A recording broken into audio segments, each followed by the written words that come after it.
My parents broke up when I was just 6 years old.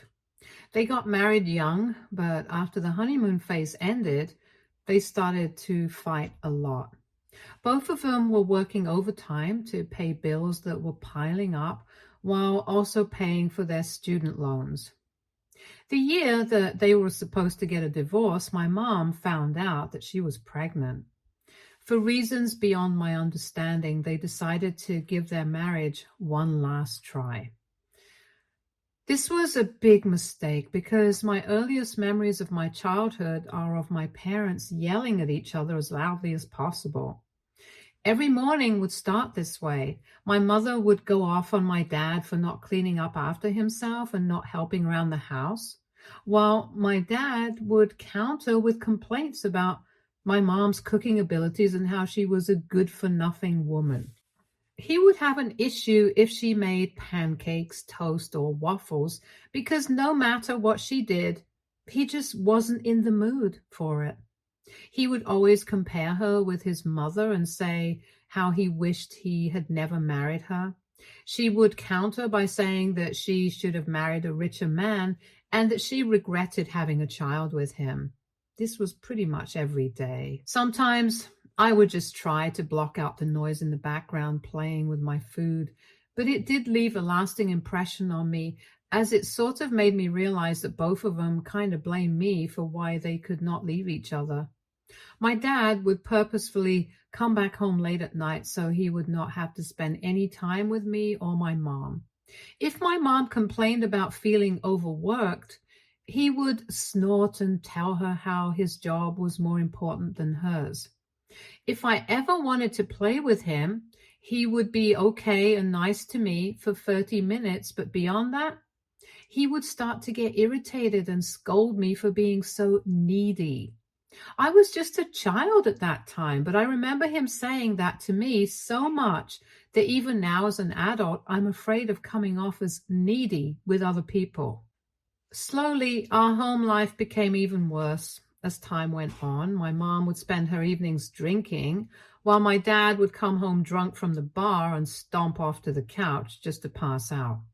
Both of them started missing work since sometimes they would not even wake up on time to get me ready for school.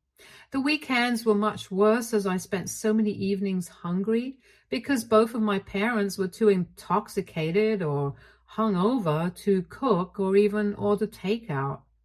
It was a never-ending cycle of chaos and neglect. I understand now that what my parents did could put them up in jail, but at that time I had no other adult around to protect me. My teachers would sometimes talk to me and later call my parents to have a conversation, but since there was no evidence of physical abuse on me, no one really cared enough to call CPS. As I grew older, I became the unofficial mediator between my parents every time they would fight. Mind you, I was still a child, but I thought keeping the peace at home was somehow my responsibility. I knew what my parents disliked about each other, for example. My mom hated that my dad never picked up his socks or towel after himself, so I started doing that every day, thinking this would result in fewer fights. I knew my dad hated my mother watching loud TV on the couch, so before my dad came back home every night, I would urge my mom to lower the volume.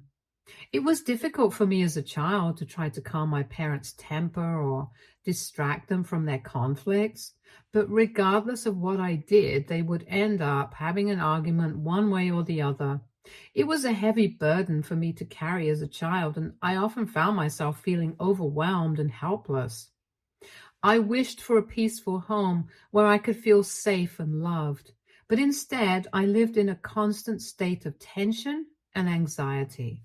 On several occasions, I have even witnessed my parents get into a physical fight, and then my mother would lock herself in the bathroom for hours to save herself.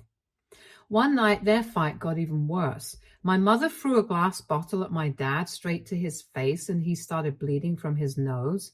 My mother yelled at me to call 911, and some of the things have been blocked out, but I do remember the police questioning me about the fight. CPS was finally called, and my parents got a verbal warning that next time this would happen, I would be taken away. They pretended to care in front of the officers, but I doubt whether they genuinely did. They did talk to me later after everyone left and promised me that they would work to become better people. However, their promise didn't last long. Despite their efforts to salvage their marriage, it was clear that my parents were not compatible. They had different priorities, values, and communication styles that clashed at every turn. I could see the toll it took on both of them as well as on me. Thankfully, when I was 13, they finally decided to end their marriage for good. It was a relief in some ways, knowing that the constant turmoil would finally come to an end. But it also marked the beginning of a new chapter filled with its own challenges and adjustments. I had to split my time between my parents' separate homes. My mother got child support from my dad and looked for a job to support herself and me.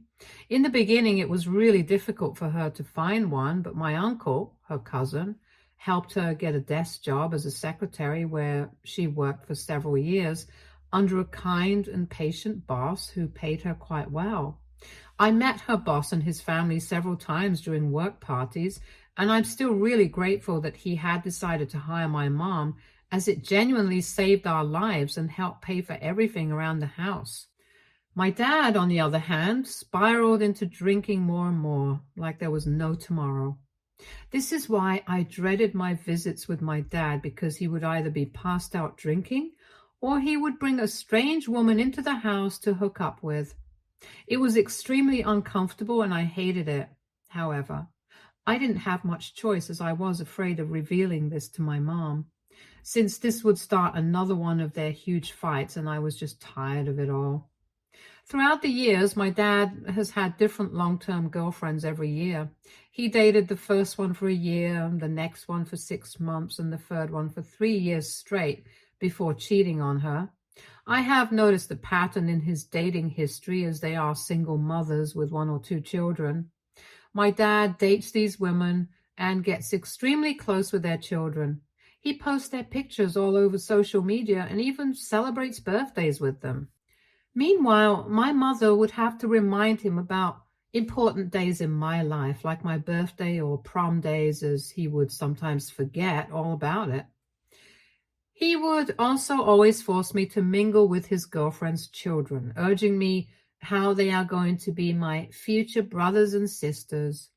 As you can imagine, I absolutely hated this habit of his.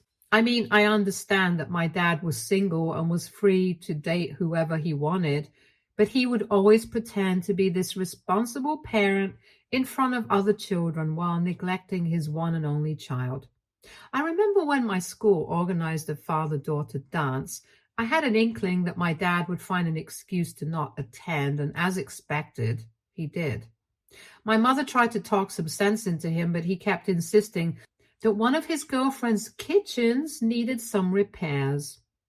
I was a bit heartbroken, but everything worked out because one of my uncles, Mom's cousin, took me to the dance and I had a wonderful time. As I started growing up and my dad kept dating, he would ignore me more and more. He stopped letting me come to his place, telling my mother how he would be out all night drinking or partying, and my mother rightfully didn't argue. Things became even worse when one fine afternoon my dad called me out of nowhere to ask if I was free for dinner that night. I excitedly agreed, thinking maybe he was finally missing me and wanted to spend some one-on-one time with me. Now imagine my surprise when he came to pick me up in an expensive car, honking loudly outside our house. I ran out to see him sitting next to a blonde woman, and there was an older guy sitting at the back. Later during dinner, my dad introduced me to his latest girlfriend, Gina, and her son, Robin. Robin was 5 years older than me and looked less than enthusiastic to meet me. Gina did smile at me, but kept our conversations to a minimum. Throughout the dinner, my dad kept raving about how great his relationship with Gina and Robin was going, and how proud he was of Robin for playing such good football and apparently carrying his whole team to the season win. At one point, Robin even gave a toast to my dad, saying that he had never seen his mother happier with any other man.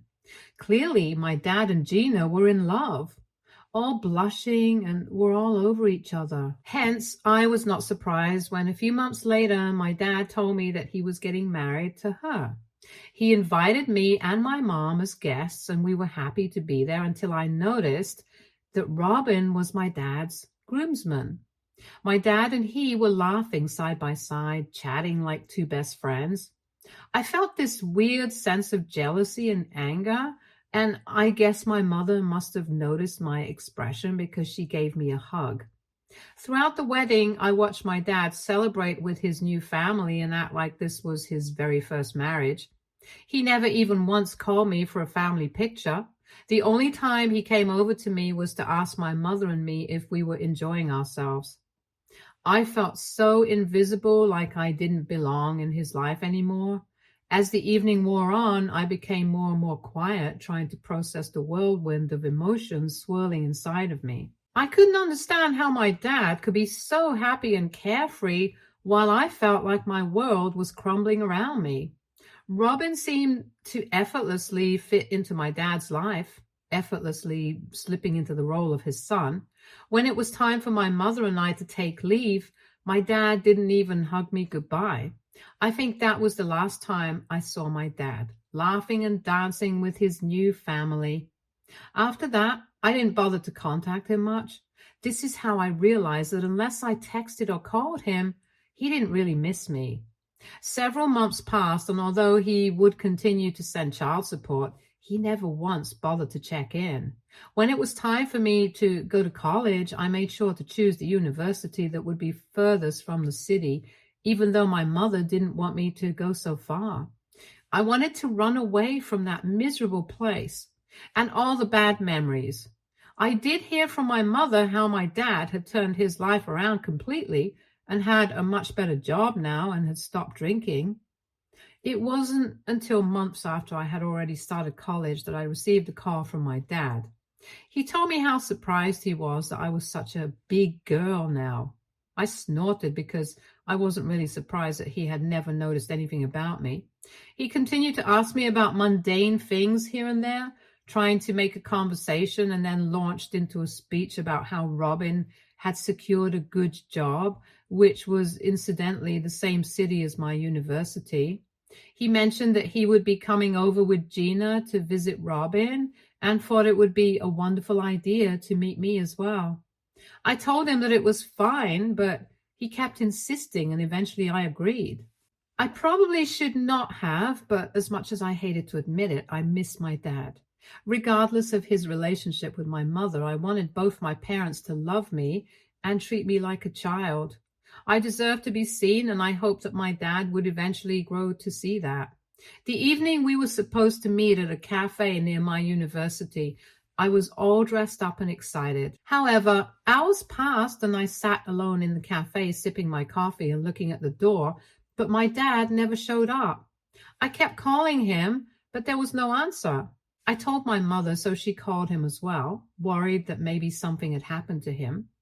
3 hours later, my dad called me back to inform me that he was caught up with watching a football game with Robin and lost track of time, which is why he could not make it to see me tonight. It felt like a punch to my stomach hearing him so casually saying this, as if I had not just spent the evening excited to finally meet him after so many months. In the background, I could hear Gina and Robin chatting excitedly, so he was clearly still with them. I told him how I had sat alone in the cafe for hours, and he replied that I should have left after the first hour when he didn't show up, and tried to give his usual lame apologies. I was so pissed that I just disconnected the call and blocked him. He must have called my mother, but she supported my decision, telling him how he had clearly failed as being a father to me. I cried a lot that night, but the next morning I felt both guilty and sad about what had happened. I guess my mother's anger and words must have gotten through to my dad, because when I opened my mail app, I was surprised to see a long email from him apologizing to me and begging me to unblock him. He wrote how he never thought his actions could affect me so much and promised that he would do better. I didn't unblock him because I knew I could not keep doing this to my mental health. For months after that, my dad would continue to send me emails where he would sometimes wish me on my birthday or an important festival. However, I would never reply back. Meanwhile, my mother would regularly come up to my university and meet me whenever we both had a break, and I learned to be satisfied with spending time with the only parent who genuinely loved me. During my third year of college, I woke up to several missed calls from a hospital and my mom's side of the family. When I called my relatives back, I learned that my mother had met with an accident and was in critical condition. My heart just dropped, and I packed my bags to leave for my hometown overnight. Thankfully, my roommate agreed to drive me there, so we reached much faster than I had anticipated. I remember collapsing and seeing my mother in the hospital bed with tubes attached to her everywhere. I remember the doctors trying to talk to me, but I could not process anything. My mother had apparently slipped into a coma, and there wasn't much that could be done. 3 days later, she passed away, and the doctors told me that she didn't suffer much. I don't remember much about those days because they are all so blurry. I do remember seeing my dad and just collapsing into his arms while crying. At that moment, I didn't care about my anger for him and was just grateful that I had someone's shoulders to cry on. Surprisingly, my dad took charge and made sure my mother had a wonderful funeral. Robin and Gina tried their best to be there for me, the best that they could. Mom's relatives would regularly show up with cooked meals, ensuring that I was eating every day. I would just lie in bed, unable to move or eat or sleep. I don't know how I survived those days, but looking back, somehow I did. When it came to reading my mother's will, she had made sure that everything she owned, like the house and her car, which were all paid for, would all be going to me. Her savings account fund was enough for me to finish college without worrying about taking any loans. My dad also agreed to pay for any additional costs if needed, so I had nothing to worry about. I didn't want to sell the house at that time, so I agreed to give it out for rent to a nice couple, and it became a source of income for me. I decided to keep the car for myself as it could help me get to and from my part-time job. Eventually, I went back to my university as I was missing out on a lot of classes. My dad would regularly call and message me to ensure that I was doing okay. It was so hard for me to go on living without my mother, and suddenly everything around me felt hollow. My classmates helped me get back on track with my assignments, and my university professors were quite understanding for the most part. During this time, I did get to know Gina and Robin much better, as they would come with my dad to visit me during the weekends. For the first time, I started to feel like my dad was treating me like his family, as he would take me out for football games and dinner. In the beginning, I never really noticed anything negative about Gina, but as time passed on and I started to spend more time around her and her dad, I noticed how she could be a teeny bit judgmental and dramatic. She would argue with my dad like a teen and get angry if he didn't do something exactly like she wanted.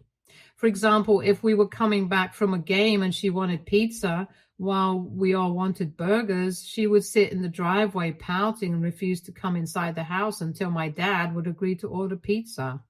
If my dad refused or complained about how much money she was spending on nails and hair, which was thousands of dollars, by the way, she would threaten to divorce him.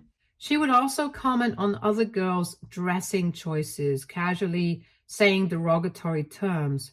It really bothered me because as a young woman myself, I didn't want to judge or put down any other women for their outfits. Then she would turn around and tell me how she was the popular girl in her high school and how girls these days couldn't compare to her peak self. It was so cringy that I would have to bite my tongue to not reply with anything rude and would just simply nod. When Robin got a girlfriend, Gina got even nastier.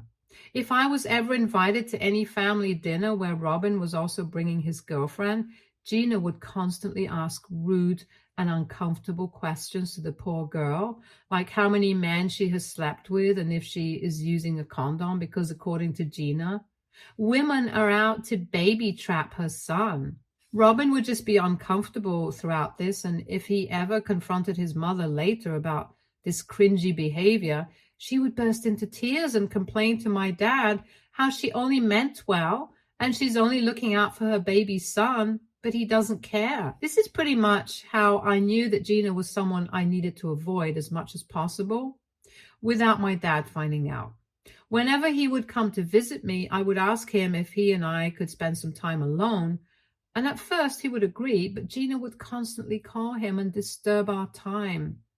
Later, I found out that she was tracking his phone through Find My Phone and would call to check up to see if he was really with me or with some other woman. A year passed, and when my mom's death anniversary arrived, I was a wreck. My dad and I had decided to spend the whole day together so we could visit her grave and then later go out for lunch. I was quite clear to him that it was a very vulnerable day and I did not want to spend time with anyone else. However, despite my wish, he showed up with Gina, who looked like she was out on a fun road trip. She was constantly munching on chips or playing music. At one point, when I was silently crying because I was missing my mom while going through her photos on my phone, Gina asked me why I was still crying for my mother when it had already been a year since she had passed away. She emphasized the word year as if it was just ridiculous of me to still miss my own mother. This really pissed me off, but I did not want to say anything, hoping that my dad would stand up for me. Sadly, he didn't react at all. Next, when we arrived at my mother's grave with the flowers I had bought, Gina refused to come outside and told my dad and me that we needed to come back as soon as possible, since she could not handle the heat. I remember thinking, what was even the point of her coming if all she was going to do was complain?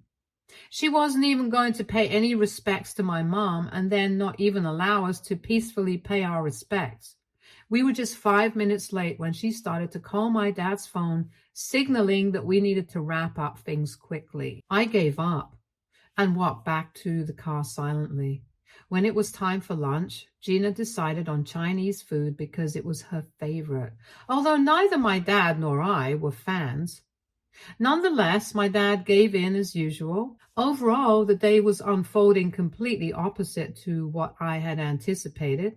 I found myself eating very little at the Chinese buffet, and Gina must have noticed. She asked if something was wrong, but I shook my head, preferring to be left alone with my thoughts. However, Gina then began to criticize me, saying how I was bringing down the vibe of the whole day. She even remarked that if she ever passed away, she would never want her son Robin to be this depressed and gloomy around others. At this moment, I just could not hold back my anger any longer and went off on a rant about how she had no business telling me how I should handle my grief when I was the one who had lost her mother. I didn't stop there. I told her that if she truly believed I was ruining the vibe, then she should have stayed home, as all I wanted was to spend time mourning my mother and talking to my dad. My dad and Gina looked taken aback by my outburst, and I felt embarrassed about everything, so I stormed out of the restaurant to clear my head. Later, my dad emerged with a solemn expression and told me that while he understood my perspective, I should be more considerate of his wife, who had sacrificed her whole day to be there with me. I questioned why he had even brought her along when I had specifically asked to spend the day with just him. My dad replied that Gina thought I was becoming too dependent, and as an adult daughter, I shouldn't spend so much time alone with him. I almost had tears rolling down my cheek hearing those words, as it reminded me of my childhood when my dad would get angry if I needed more of his attention and would scold me for being needy. I don't know if I was actually being needy or clingy that day, but I just knew that I missed my mom even more, as she would have never have made me feel bad for crying. The car ride home was quiet, and Gina refused to talk to me even though I tried to apologize. Dad told me several days after that incident about how Gina was still pissed at me for my behavior. He asked me if I could come over to his place and apologize to her properly over dinner, since this was all basically my fault. He said him and Gina had been fighting continuously as I embarrassed her publicly. Anger surged within me at this suggestion, and I firmly refused. I insisted that Gina's reactions were immature, maintaining that I had already extended my apologies during the car ride home. I told him that if she persisted in such theatrics, I wanted no part in it anymore. Despite my dad's efforts to sway me, I remained resolute in my decision. Ever since that day, my relationship with Gina never improved. I don't know what she told Robin, but he also refused to talk to me after that. Dad was the only one who would sometimes come over to visit me. On several occasions, like during my college graduation or when I got my first job, he would beseech me again and again to apologize to Gina, saying how we could all go back to a normal family, but I have never listened. Over the years, Gina and I have continued to not meet unless it's absolutely necessary, and we both ignore each other as much as possible if we are in the same room. The pain of losing my mother still hurts, but I am a big girl now, so I know how to handle my emotions better. I did eventually sell my mother's place after I graduated and bought a small condo for myself in the city where I currently work. I have continued to be in touch with my mother's relatives as much as I can. I'm also dating my boyfriend, Harry, and we are really happy with each other. My dad has met him on several occasions, and they both bond over golf and football. Everything in my life had been going smoothly until this recent incident. My dad was about to turn 50, and because this was such a huge milestone, I wanted to throw a birthday party for him. Weeks before his birthday, I asked him if he was okay with it, and he was more than happy, telling me how he wanted to bring Gina and Robin along and how he was hoping that this birthday party could help repair the relationship between all of us. I doubted it, but I didn't want to argue with him again, so I told him that since so many years had passed, I was open to it if Gina was okay with it too. I organized and paid for everything for my dad's party at an expensive restaurant, so all my dad and his family had to do was just show up in their best attire. That evening, me and Harry were the first ones to reach the venue, while my dad, Gina, and Robin reached an hour later. I did call my dad several times, but he did not pick up, so I already knew that something was up. As my dad walked in, I immediately noticed that he had been drinking, as he could not walk straight without Robin's help. My dad gave me a huge smile and hugged me. Gina didn't even acknowledge me and went straight up to hug my boyfriend, who looked at her uncomfortably. Robin gave me a head nod and helped my dad sit down at the table. I questioned them as to what had happened, and Robin told me that my dad had decided to pre-booze before coming, as he wanted to start his birthday pretty early. I shook my head because I had grown up watching my dad get drunk every night and knew how embarrassing he could be. Gina laughed, seeing my expression, and said loudly that I should just learn to chill and that my dad was just having fun. My eyes narrowed upon hearing her words because this was quite an expensive restaurant, and if my dad started to behave embarrassingly, as he usually does when he gets drunk, then we could all be banned from this place for life. When the waiter came over with our main courses, my dad seemed completely out of it and could not even hold his fork straight. Harry and I just tried to focus on our food while Gina and Robin kept laughing and pointing at my dad. When wine was served, my dad kept drinking, which was getting him even more drunk, even though I kept telling him to stop. Suddenly, my dad got up from the chair and loudly told us that he wanted to make a toast. Begrudgingly, I picked up my glass as he started to say how grateful he was to be turning 50 with his wonderful family and how lucky he felt to have Gina and Robin in his life. My heart sank as he continued to say that the best decision in his life was divorcing his previous wife, my mother, as that woman drove him crazy. Gina giggled hearing this while I looked at him furiously. He continued to say that meeting Gina and marrying her saved his life because before them, his life was empty. All this while Gina and Robin kept smiling and cheering him on as if this was something acceptable to even say in front of me. As if this wasn't enough, my dad then turned his attention to me, his words slurring together as he continued to say that his biggest mistake in life was marrying my mother, as he got stuck with her for all those years when she got pregnant with me. He then laughed and joked loudly if I could leave him tonight to celebrate his birthday with his real family, as he wanted his next chapter in life to have no room for past mistakes. Hearing this, Robin and Gina started laughing loudly as if it was the funniest joke. I took a deep breath and knew that I could not handle this any longer. With a heavy heart and trembling hands, I called for the waiter and asked him to call for security guards.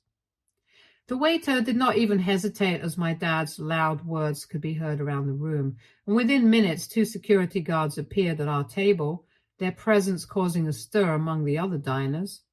"Sorry, sir, but we're going to have to ask you to leave," one of the guards said firmly, gesturing towards the exit. My dad's face turned red with embarrassment as he realized what was happening. He sputtered in protest, asking me to stop them, but I stood my ground, my eyes locked with his. Gina started screaming that I was embarrassing my dad in front of everyone and that he was just having some fun on his birthday. I didn't care, and neither did the security guards, so reluctantly my dad was escorted out along with Robin and Gina, who kept screaming at me furiously. Later, I was overcome with emotions and apologized to all the diners as well as the staff. After dinner, I left them with a hefty tip also. Since that dinner, I have been bombarded with text messages from Gina and Robin, calling me every name in the book and saying how I ruined the vibe, and that I should have just left if I didn't want to feel embarrassed by my dad's behavior. My dad has tried to contact me several times, but I have refused to pick up.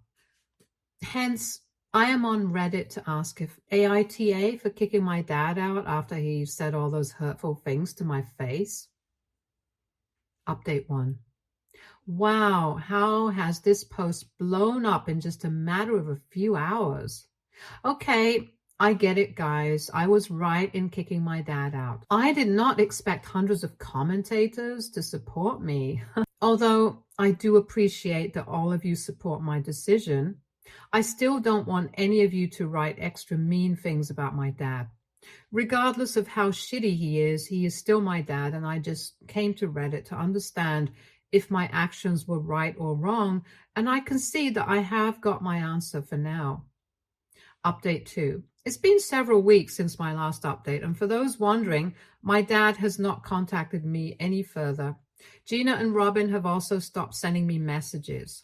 It was only today that I found out that my post had gone viral and Robin might have recognized my story, so he sent my post link to my dad. I guess my dad might have gone through the comments and seen just how many people think he and Gina were a-holes. I don't know how our relationship will evolve in the future, but as for now, I'm not ready to forgive him. Update 3. Hi guys. It's been almost 7 months since my last update. I can't believe that my life has improved so much since then. First of all, I joined therapy where I could unload years and years of my childhood trauma.